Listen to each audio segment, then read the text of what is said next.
নমস্কার বন্ধুরা, সুপ্রিয়া রান্নাঘরে আবারও একটা নতুন পর্বে তোমাদের সকলকে স্বাগত। বাঁধাকপির একঘেয়ে রেসিপি খেতে ভালো না লাগলে অবশ্যই মুসুর ডাল দিয়ে আমার মতো করে এইভাবে বাঁধাকপির নতুনত্ব এই রেসিপিটা একবার বানিয়ে খেয়ে দেখবে। গরম ভাত, রুটি সব কিছুর সাথেই খেতে দুর্দান্ত লাগে, আর একবার খেলে মন ভরবে না, বারবার বানিয়ে খেতে ইচ্ছে করবে। তাহলে চলো বন্ধুরা, দেখে নেওয়া যাক আজকের রেসিপিটা কিভাবে বানানো হয়। বাঁধাকপি দিয়ে রেসিপি বানানোর জন্য এখানে নিয়েছি একটা মিডিয়াম সাইজের বাঁধাকপি। এবার এই বাঁধাকপিটা কেটে নেব। এখানে আমি বাঁধাকপি ছুরির সাহায্যে কেটে নিচ্ছি, তবে তোমরা চাইলে আমি যেভাবে ছুরির সাহায্যে কেটে নেব দেখে নিয়ে ঠিক ওই একইভাবে বটির সাহায্যে কিন্তু কেটে নিতে পারো। প্রথমে দুভাগ করে কেটে নিলাম। আমি পুরো বাঁধাকপিটা রান্না করব না, অর্ধেকটা বাঁধাকপি রান্না করব, আর অর্ধেকটা সরিয়ে রেখে দিলাম। এরপরে বাঁধাকপিটা কেটে নিচ্ছি।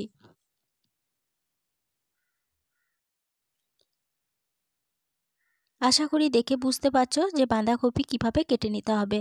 ঠিক দেখো, এইভাবে একটু বড় বড় করে কিন্তু বাঁধাকপিগুলো কেটে নিতে হবে। সমস্ত বাঁধাকপি কেটে নেওয়া হয়ে গেছে। এরপরে বাঁধাকপিগুলো এখান থেকে তুলে নেব। বাঁধাকপিগুলো তুলে নিয়ে আবারও বাঁধাকপিগুলোকে জল দিয়ে একবার ভালোভাবে ধুয়ে নিলাম। আর বাঁধাকপিগুলো দেখো ঠিক এইভাবে বড় বড় করেই কেটে নিয়েছি। এরপরে এই বাঁধাকপির মধ্যে দিয়ে দেব হাফ চা চামচ লবণ। এরপরে দিয়ে দেব হাফ চা চামচ হলুদ গুঁড়ো। দিয়ে দিচ্ছি সামান্য একটু ঝাল লঙ্কার গুঁড়ো। এখানে ঝাল লঙ্কার গুঁড়োর বদলে তোমরা কাশ্মীরি লঙ্কা গুঁড়ো ব্যবহার করতে পারো। এবার এই সমস্ত উপকরণ হাত দিয়ে খুব ভালোভাবে মেখে নেব। সমস্ত উপকরণ হাত দিয়ে ভালোভাবে মেখে নেওয়া হয়ে গেছে। এবার বাঁধাকপিটাকে 5 মিনিটের জন্য রেস্টে একটা সাইডে সরিয়ে রেখে দিচ্ছি। 5 মিনিট পর ফিরে এলাম। বাঁধাকপি থেকে দেখো অনেকটা জল বেরিয়ে গেছে।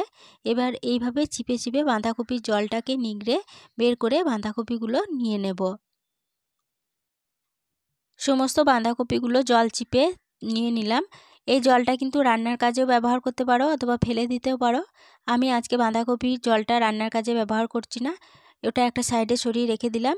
এরপরে গ্যাসের ওভেনে একটা কড়াই বসিয়ে গ্যাসটা অন করে কড়াইয়ের মধ্যে দিয়ে দিলাম 4 চা চামচ সরষের তেল। তেলে ফোড়নের জন্য দিয়ে দেব হাফ চা চামচ 5 ফোড়ন, আর একটা তেজপাতাকে ছিঁড়ে দিয়ে দিচ্ছি। এরপরে ফোড়নগুলো ভালোভাবে ভেজে নেব।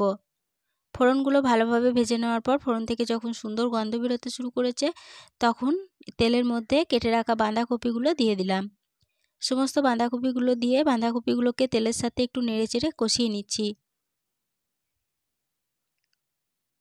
বাঁধাকপিগুলোকে তেলের সাথে মিনিট 2 নেড়েচেড়ে কষিয়ে নিলাম। এরপরে এর মধ্যে দিয়ে দেব মুসুর ডাল। এখানে আমি 2 টেবিল চামচ মুসুর ডাল নিয়েছি, আর ডালটা খুব ভালোভাবে জল দিয়ে ধুয়ে নিয়েছি। এরপরে এই ডালগুলো বাঁধাকপির মধ্যে দিয়ে দিচ্ছি। সমস্ত মুসুর ডাল বাঁধাকপির মধ্যে দিয়ে দিলাম। এরপরে বাঁধাকপির সাথে মুসুর ডালটাকে একটু নেড়েচেড়ে মিশিয়ে নিচ্ছি। মুসুর ডালগুলো বাঁধাকপির সাথে নেড়ে মিশিয়ে নিলাম। এরপরে এর মধ্যে দিয়ে দেব হাফ চা চামচ জিরে গুঁড়ো, দিয়ে দিচ্ছি হাফ চা চামচ ধনে গুঁড়ো।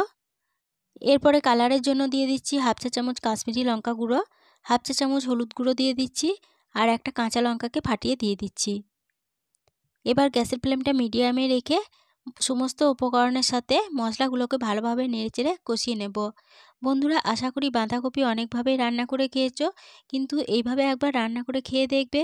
খেতে এতটাই টেস্টি হবে যে একবার বানিয়ে খেলে মন ভরবে না, বারবার বানিয়ে খেতে ইচ্ছে করবে। সমস্ত উপকরণের সাথে মশলাগুলোকে মিনিট 5 নেড়েচেড়ে কষিয়ে নিলাম। এরপরে তরকারির মধ্যে দিয়ে দিলাম 1.5 কাপ পরিমাণ জল। এখানে চা খাওয়া কাপ মেপে 1.5 কাপ পরিমাণ জল দিলাম। তারপরে দিয়ে দিলাম স্বাদ অনুযায়ী লবণ।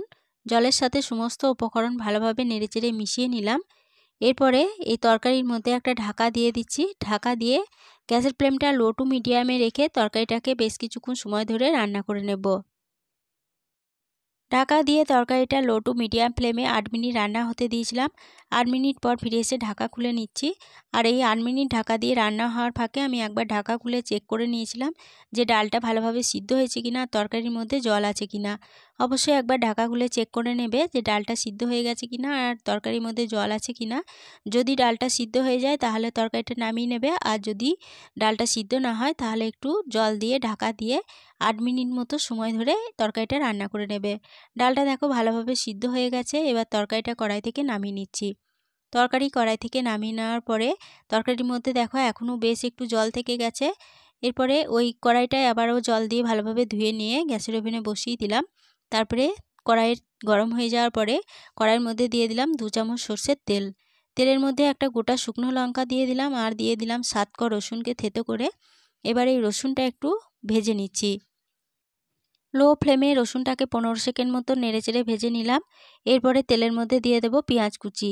এখানে দুটো মিডিয়াম সাইজের পেঁয়াজকে আমি ঠিক লম্বা লম্বা করে বড় বড় করে কুচি করে রেখেছিলাম, পেঁয়াজ কুচি দিয়ে দিলাম। এবার মিডিয়াম ফ্লেমে পেঁয়াজ রসুনটাকে একটু নেড়েচেড়ে ভেজে নেব। মিডিয়াম ফ্লেমে পেঁয়াজ রসুনটাকে বেশ লালচে করে নেড়েচেড়ে ভেজে নিলাম। এরপরে এর মধ্যে দিয়ে দেব তরকারি। এরপরে তরকারির বাটিটা ধুয়ে আবারও সামান্য একটু জল দিয়ে দিচ্ছি। আর স্বাদের ব্যালেন্সের জন্য দিয়ে দেব এখানে হাফ চা চামচ চিনি। এবার এই সমস্ত উপকরণ ভালোভাবে আবারও নেড়েচেড়ে মিশিয়ে নিচ্ছি। তরকারির সাথে সমস্ত উপকরণ ভালোভাবে নেড়ে মিশিয়ে নিয়ে তরকারির মধ্যে একটা ঢাকা দিয়ে দিচ্ছি। ঢাকা দিয়ে তরকারিটা মিডিয়াম ফ্লেমে আবারও একটু সময় ধরে রান্না করে নেব। ঢাকা দিয়ে মিডিয়াম ফ্লেমে তরকারিটাকে আবারও 2 মিনিট রান্না করে নিলাম। 2 মিনিট পর ফিরে এসে ঢাকা খুলে নিয়ে তরকারিটা আবারও একবার নেড়েচেড়ে নিচ্ছি। আর তরকারিটা দেখো একটু মাখো মাখোই রেখেছি। যদি তোমরা একটু শুকনো করে নিতে চাও তাহলে পরে এই সময় নেড়েচেড়ে তরকারিটা শুকনো শুকনো করে নিতে পারো। তবে তরকারিটা এরকম মাখো মাখো খেতেই বেশি ভালো লাগে। এবার তরকারির মধ্যে দিয়ে দিলাম সামান্য একটু ধনেপাতা কুচি, খুব সামান্য একটু গরম মশলার গুঁড়ো দিয়ে দিলাম আর একটা কাঁচা লঙ্কাকে 2 ফাঁক করে দিয়ে দিলাম। এবার তরকারির সাথে সমস্ত উপকরণ ভালোভাবে নেড়েচেড়ে মিশিয়ে নিচ্ছি। সমস্ত উপকরণ ভালোভাবে মিশিয়ে নেওয়া হয়ে গেছে। এবার গ্যাসের ফ্লেম বন্ধ করে দিয়ে তরকারিটা ঢাকা দিয়ে আরও 5 মিনিটের জন্য স্ট্যান্ডিং টাইমে রেখে দিয়েছিলাম। 5 মিনিট পর ফিরে এসে ঢাকা খুলে নিলাম। বাঁধাকপির তরকারিটা পরিবেশনের জন্য একদম রেডি হয়ে গেছে। আজকের রেসিপিটা প্রথম থেকে শেষ অবধি দেখার জন্য তোমাদেরকে অসংখ্য ধন্যবাদ। রেসিপিটা যদি ভালো লেগে থাকে প্লিজ লাইক, কমেন্ট ও সকলের সাথে শেয়ার করে দিতে ভুলো না। নতুন বন্ধু হয়ে থাকলে চ্যানেলটা সাবস্ক্রাইব করে পাশে থেকো। আজকের রেসিপিটা এই পর্যন্তই ছিল। ফিরে আসবো আবার নতুন কোনো রেসিপি নিয়ে।